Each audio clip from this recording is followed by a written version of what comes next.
Hello there and welcome back to another video. In today's video, I'm going to be looking at this older gaming computer that I got from a person online. The story behind this machine is that the guy built it a long time ago, but could never get it fully working. He ended up quite discouraged from the whole ordeal, and the system found itself sitting around for a long time. Recently though, he's been needing a new computer for work, as the cheap laptop that he's been using really hasn't been the nicest thing to work with, and so I'll be trying to help by seeing if I can get this system up and running in a stable manner. Allegedly, this computer should turn on and post just fine, but once it's booted and Windows is installed on it, it begins to exhibit some weird stability issues. The owner said that he was only ever able to get it working for roughly 5 minutes, and then it would start blue screening on him and the Windows instance would just corrupt.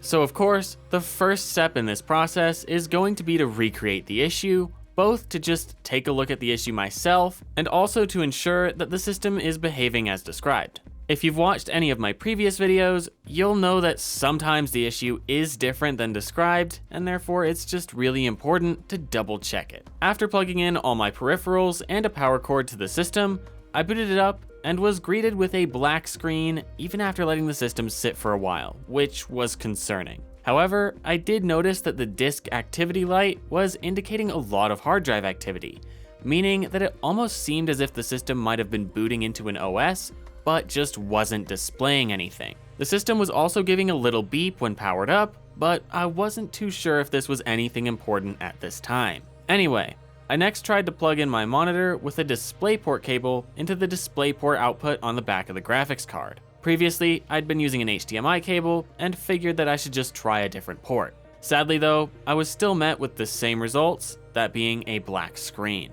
At this point, I figured that it could be possible, for some reason, that the iGPU might be the only GPU enabled in the BIOS settings, and so I tried to use the same HDMI cable that I'd used previously, but this time I plugged it into the HDMI output on the motherboard, which is connected to the iGPU. After doing this, I was finally greeted with a display output, which was quite the relief. Windows was seemingly very unhappy about something, which is to be expected with how the owner described the system's problem. With the issue at least somewhat recreated at this time, as well as a different issue being discovered, I decided to shut down the system and take a look at some of the hardware I'm working with here just before I start troubleshooting. Opening up the system, I immediately noticed a couple things. First off, there is only one drive in the system, and it's a 1TB Seagate hard drive. Additionally, the power cable for this drive was really sharply bent, and also seemed to have been mashed up against the side panel, which isn't the greatest. I'll definitely be coming back to that later to see if I can mount the drive any differently. I also observed that we were working with 2 sticks of Crucial Ballistics Sport DDR3 memory, and I was unsure of the capacity of the kit at this point. There's also some kind of XFX brand AMD graphics card, which I know because XFX only manufactures AMD graphics cards. And finally, there's a Gigabyte motherboard of some kind in here, the model of which I figured out later.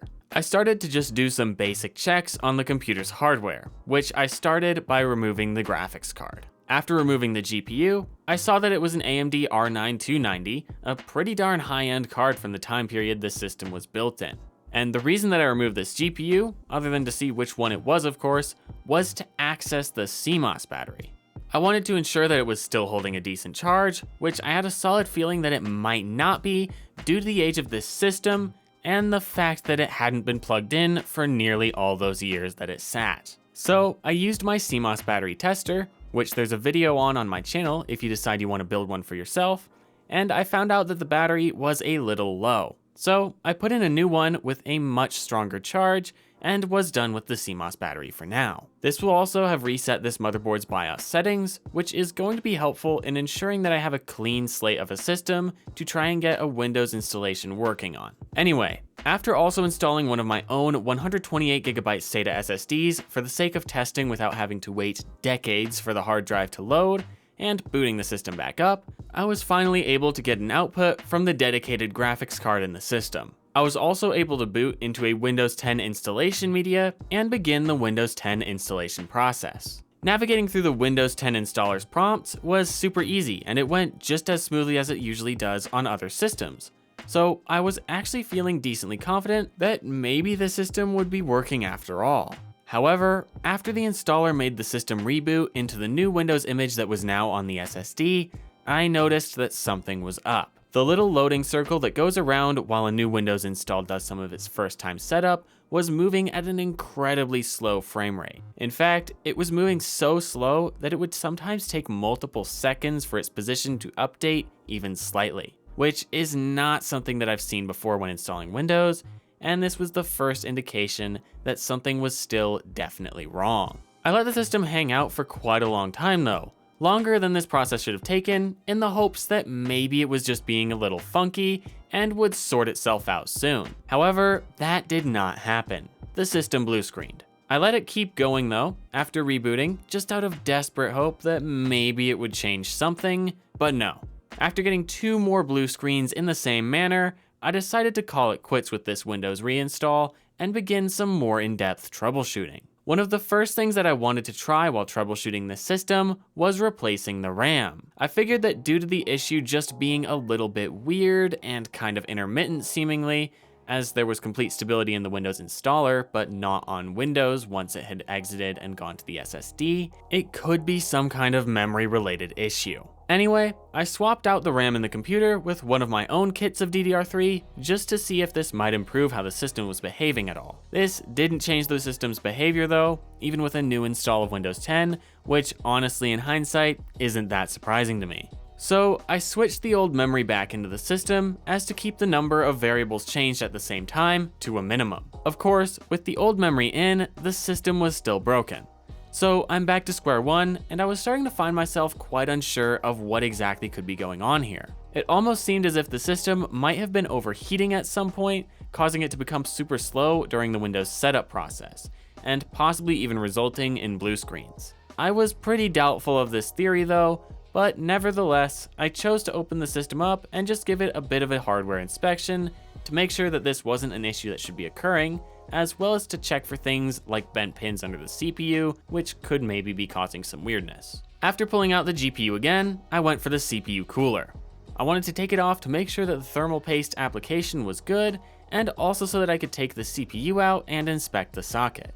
I was pretty certain that there wasn't some kind of obvious hardware issue that was causing this at this point, but before I moved on solely to software, I figured I might as well rule it out. The thermal paste application wasn't perfectly spread across the CPU, but it wasn't anything that should have been capable of causing the issue that I'm experiencing. After removing the CPU from the socket as well, I could see that both the socket itself and the bottom of the CPU were in great condition, so there shouldn't be any kind of issue there. With that, I put the CPU back in, which is an Intel Core i5-4690K by the way, a pretty sweet chip from the time, and reapplied the thermal paste before remounting the cooler. Then, instead of putting the R9 290 graphics card back in, I actually put in one of my own video cards. Again, just trying to ensure that I can rule out as much hardware as I can while I'm still digging around in the system. To cut to the chase, this changed nothing with the system's behavior, meaning I can pretty confidently rule out the GPU, which is never a bad thing. So I was pretty confident at this point that it wasn't a hardware issue, or at least a super obvious one. It also didn't seem to be some BIOS setting that had been set weirdly, as a CMOS reset didn't change the behavior. However, one thing that I haven't tried yet is a BIOS update. It's very possible that this board is running an older BIOS than it could be, and this might be the reason behind the issues I'm experiencing. Plus, it's also possible that a new BIOS came out since this system's owner last tried messing with it, which could be the fix and might explain why he wasn't able to get it working at that time. So I found the motherboard's model number and went off to Gigabyte's website and looked at the available BIOSes for it. I downloaded the most recent one, version F6, which was still from sometime in 2015, and put it on a USB drive so that I could flash the system's BIOS. I went through the BIOS flashing menu, which informed me that I was updating the board from version F4 to F6, so I was actually doing something, and after the update completed successfully, I tried installing Windows 10 again. I wasn't sure if this would help the system's case much at all, or if I'd still be stuck with the laggy loading wheel, but after the Windows installer restarted the system, I was greeted with something unexpected. Wait, is that working normally? Is that doing what I'd expect out of any normal system that I'm installing Windows 10 onto? This is incredible. Was it really as simple of a fix as a BIOS update? Seemingly, yes actually. The Windows install seemed to go fine and was behaving exactly as I'd expect it to. And so, I called it quits for the time being and shut down the system for the sake of going on and doing some other things to it that I had initially wanted to. More specifically, I had been planning to give it a few upgrades. This system is still perfectly capable of being used in its current state, but the thing is, I have a bunch of spare parts from this generation of Intel hardware, which gave me the idea of throwing in a couple upgrades as a surprise. The upgrades that I'm planning to put into the system are a new CPU, as well as much more RAM. This system currently has a 2x4GB kit of DDR3 1600MHz RAM in it from Crucial. Not a bad kit, and not a bad capacity for the time, but at this day and age, 8 gigs isn't really enough.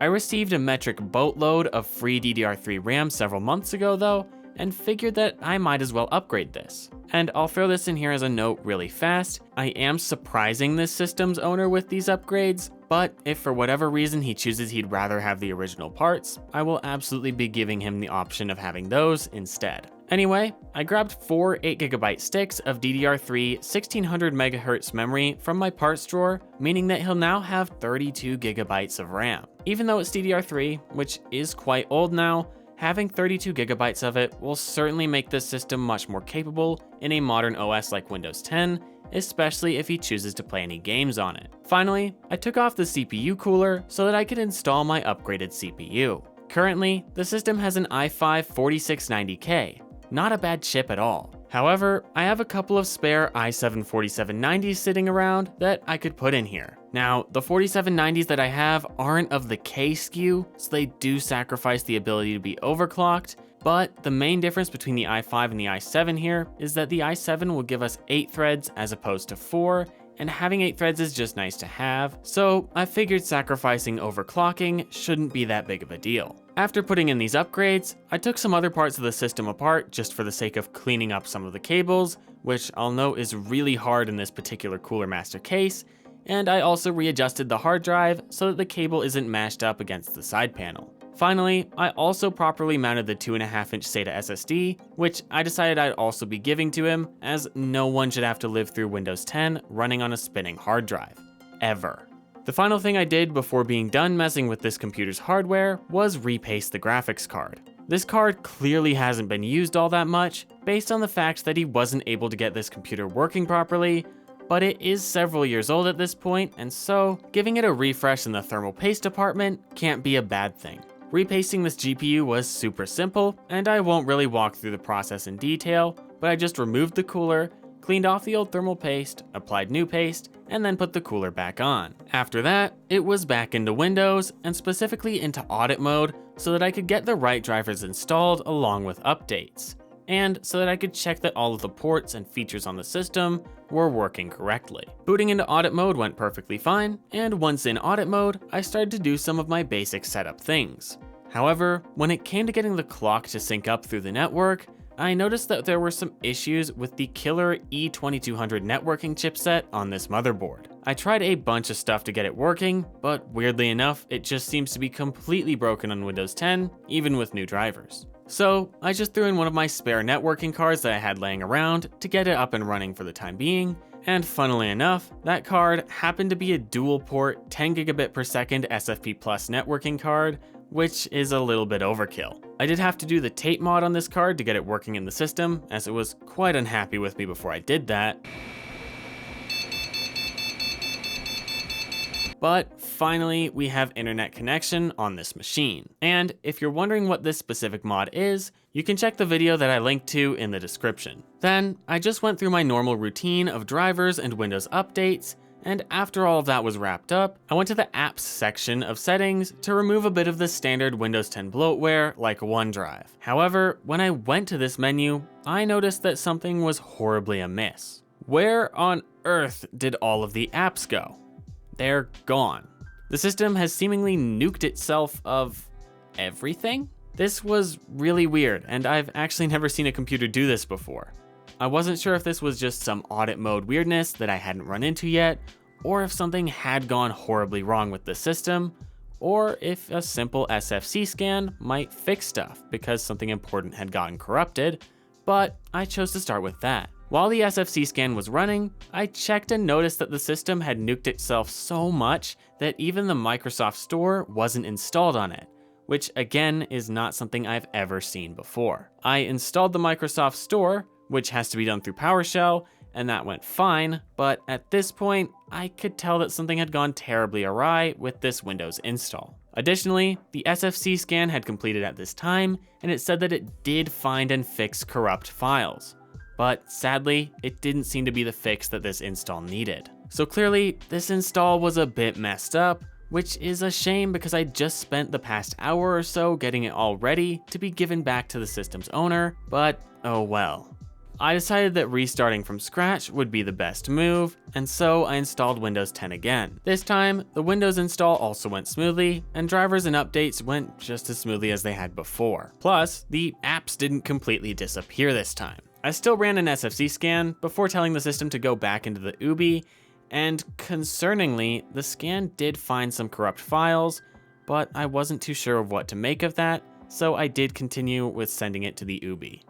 I was considering calling this system fixed at this point, because the Windows install had worked for all of the updates and the drivers and seemingly was okay, and the slow spinning loading pinwheel hadn't come back. However, the SFC scan finding corrupt files on a brand new Windows install that should be working just fine with all the updates and drivers installed was really off-putting to me. Plus, the fact that this system has just been weird with Windows overall made me a little hesitant to call it fixed. A few days later, I chose to boot up the system again to run some more stability tests on it to make sure that it was still working alright. However, when I booted it up, which sadly was off camera, so this is some older B-roll, I was greeted by something that I didn't want to see at all. The loading circle was back to being super laggy, and the install had broken itself again. Back to the drawing board.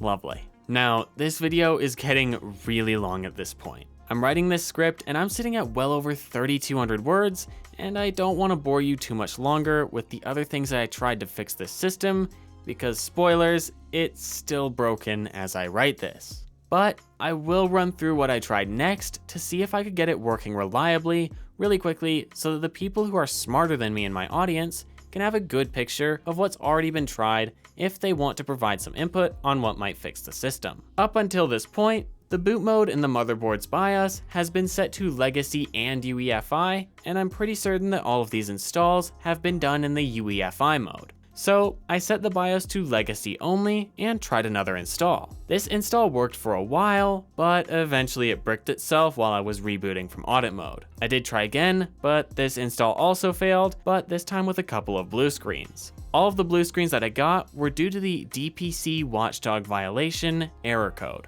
I then tried switching the mode to UEFI only. With this install, I was able to get through all the Windows updates and driver installations, but another SFC scan found more corrupt files, and telling the system to go to the UBI ended up with the system completely quitting giving a video output until I hard restarted it. After I hard restarted it though, it seemed to boot into the Windows UBI successfully, and it did it a second time, but I really don't know if I trust this installation still. I'm very hesitant to call this computer fixed, as I fear that these instability issues will come back if I just give it back to the owner. Plus, I haven't done anything that should have clearly fixed it, and so I just fear that it might not be fixed yet. I'll probably try installing Linux on it soon, because I have a very good feeling that it will be completely stable in Linux, and this is some weird issue with Windows and only Windows. However, I want to ask you, my audience, if you've ever seen something similar to this before, and if you have, what did it end up being? I really don't know what's going on with this system, and I'm hoping that you can provide some insight to me so that hopefully I can get it working stably. But that's all that I have for you today. I hope that you were able to at least enjoy this video, and maybe even learn a thing or two. In any case, I hope to see you next time. Goodbye.